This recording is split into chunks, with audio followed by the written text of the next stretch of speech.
just reached Beechwood Cemetery's 150th anniversary. Join us all year long for special and unique events that will celebrate the people and communities that we have been able to serve. We are so fortunate to be the home of so many different cultural, religious, and professional communities. Most importantly, Beechwood's 150th is a thank you to each and every person who chose Beechwood as their final resting place. To see if Beechwood is right for you, visit 280 Beechwood Avenue or online at beechwoodottawa.ca. The Sam LaPrat Show continues on City News. 101.1 FM and 1310 AM. We're continuing conversation today with Sally Lane, the mom of Jack Letts, and joining her is Matthew Behrens for Campaign for Jack. Welcome back, you two. It's so great to be here. It's so great to be here. Matthew, I even hear it in your voice, how happy you are to have gotten this news on Friday that Jack and other Canadians are going to be repatriated back to Canada. Yeah, I'm happy for Jack, for Sally, for John, for so many of the families who are affected by this.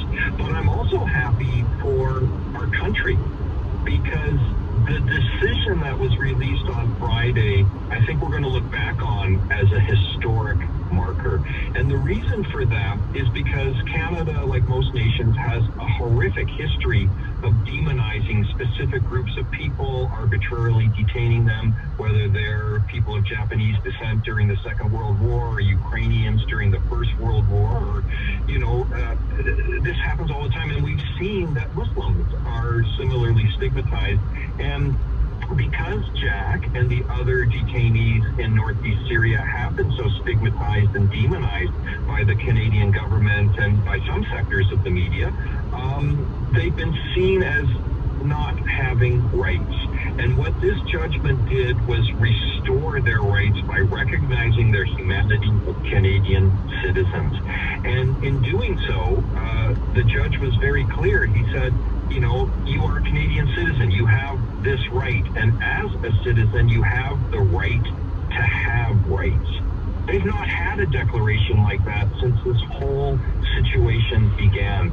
Suddenly, they have rights restored to them by a court. That is huge, not only for Jack and for the others here in Canada, but as Sally said earlier, for all the detainees who are trying to get home to dozens of countries around the world, including in France, where literally as we are speaking, I've just received a text message that the United Nations Committee Against Torture has condemned France for its failure to repatriate its citizens, including its children, from conditions akin to torture. That's how huge this is. Sally,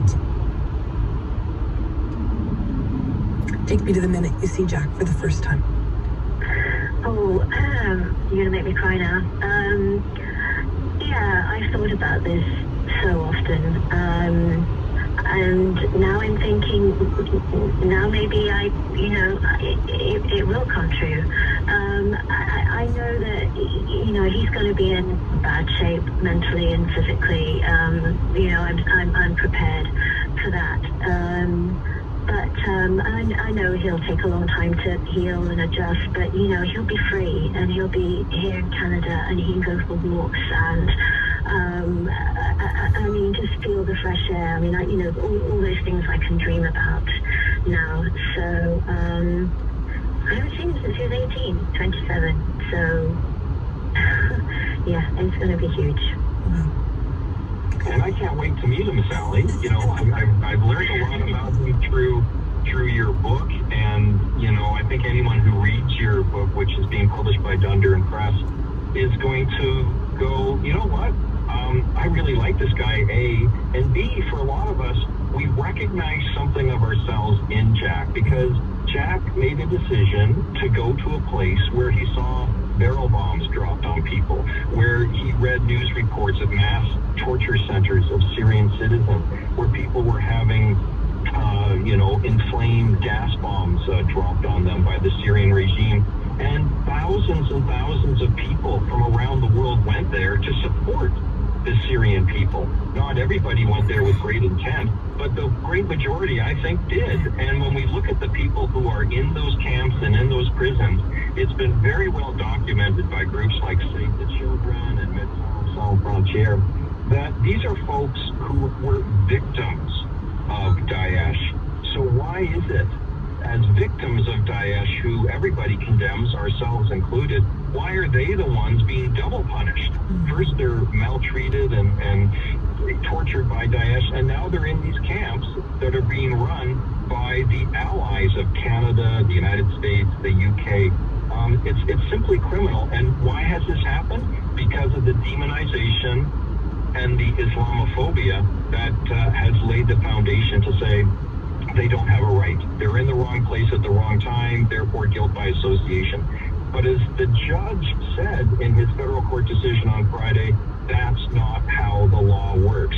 The judge was very clear, and I was in court, Sam, when the judge asked the government lawyers, do you have any evidence that any of these men have been involved in illegal activities? And the government lawyer said, no, we have no evidence. And that's right there in the decision, not once, but twice. The second time it appears, the judge says, Canadians have a right to free speech.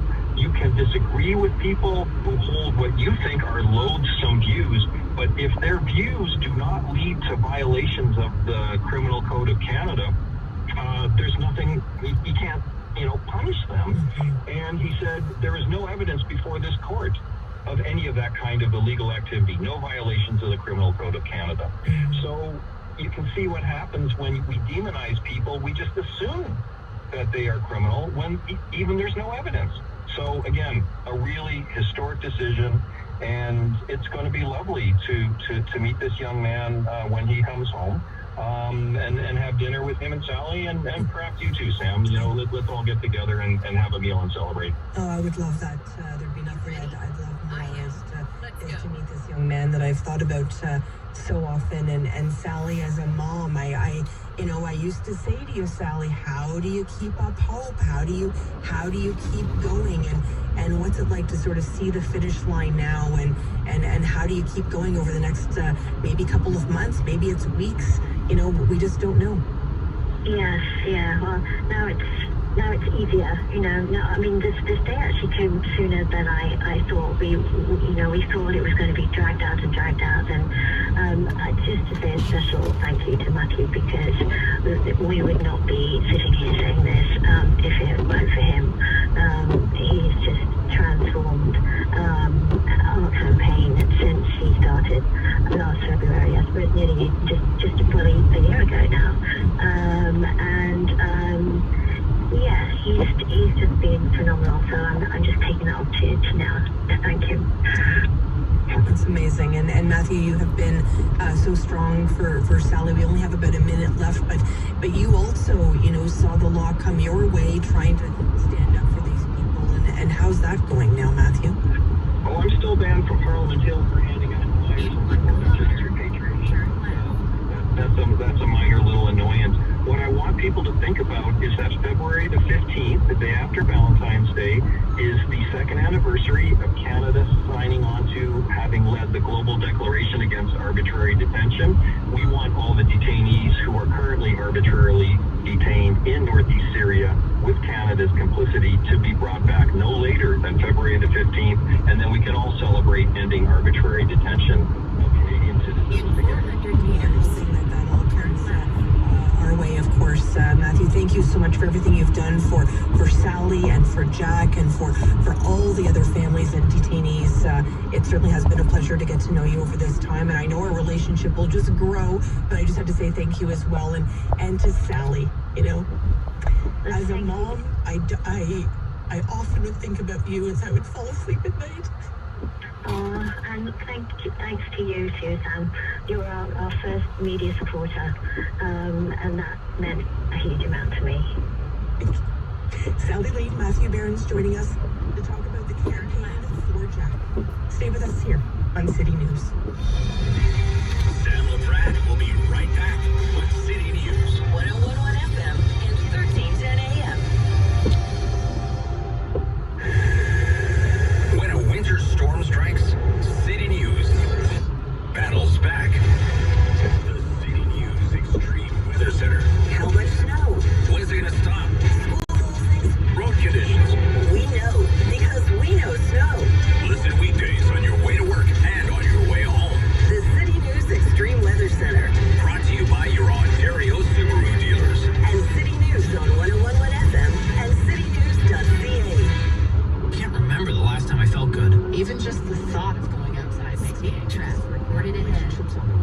blues. What's there to be happy about?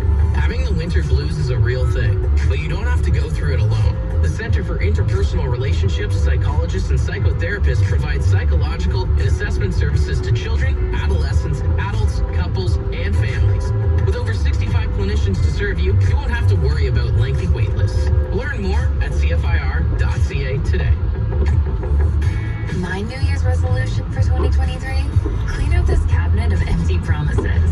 Capsules, teas, powders. There's hundreds of dollars in here. I'm so glad I found Karen Phytoplankton. One green tablet every day, and I'm getting nutrition that supports my journey to good health. Thanks to Karen Phytoplankton, all my New Year's resolutions are that much easier. Karen Phytoplankton is available at Costco, Shoppers, Rexall, Amazon, and theKarenProject.ca. Tonight on City TV, Zach is back. Bring out the women! Ready to begin his journey as the new bachelor. Do I deserve this? I don't know, but I'm pretty damn happy. With 30 new women. Zach is the most genuine, sweet soul. Ready to fight to become Mrs. Right. We all want Zach, so the claws are gonna come out. Bachelor season premiere tonight 8/7 Central on City TV or stream on City TV Plus via citytv.com. Number one for local news, traffic, and weather for Ottawa and the Valley. This is City News 1011 everywhere.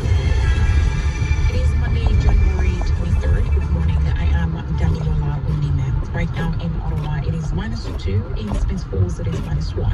And here's what's making news this hour. Some trains are still being held on line 1 this morning, so if you're heading out, you'll need to get on line 1 at some point. Expect some delays. Also, Transport says there is a stop train on the tracks and one service at Marion, Plessis, and Bayview at the eastbound platforms only.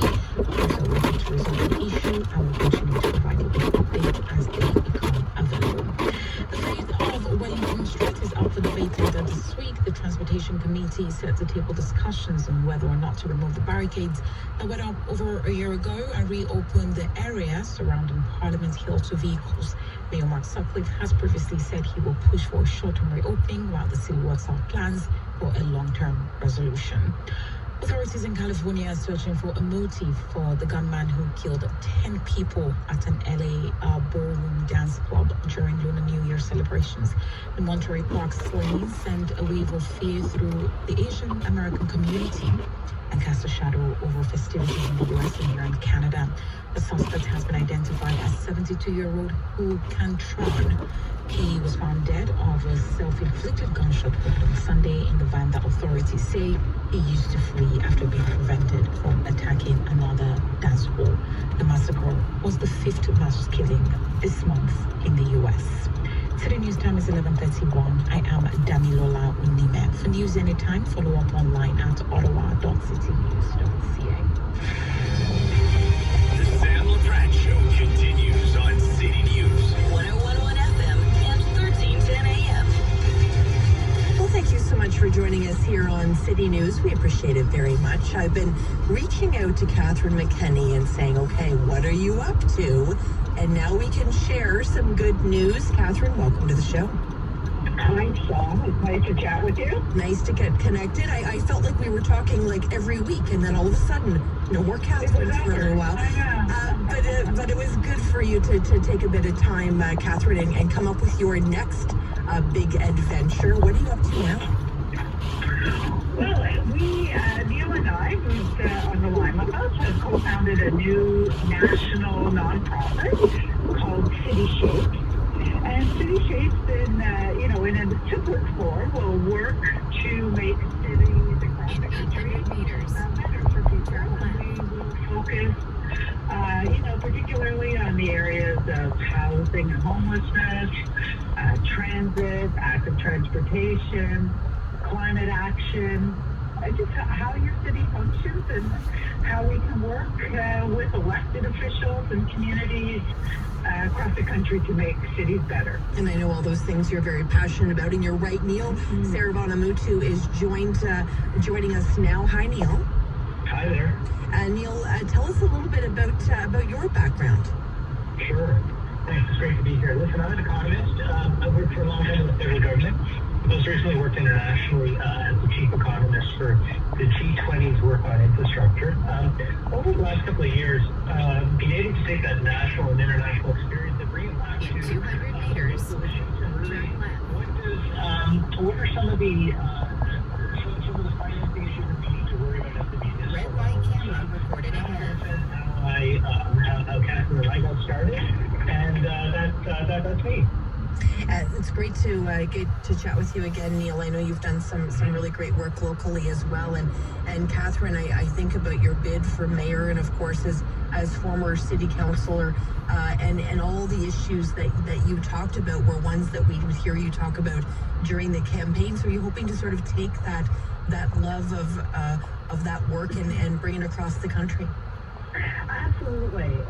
I've been fortunate really most of my career working at the city as a city councillor. I took that obviously through the campaign, but these are issues that I've been passionate about.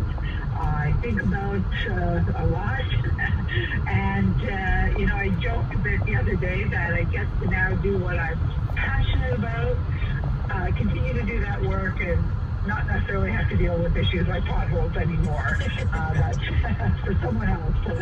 I hit a pothole today, so I totally I feel your pain for getting all those phone calls for sure. And what's it like to partner with someone like Catherine is so beloved in this city and has done so much great work? In 400 meters, turn left, and then turn right.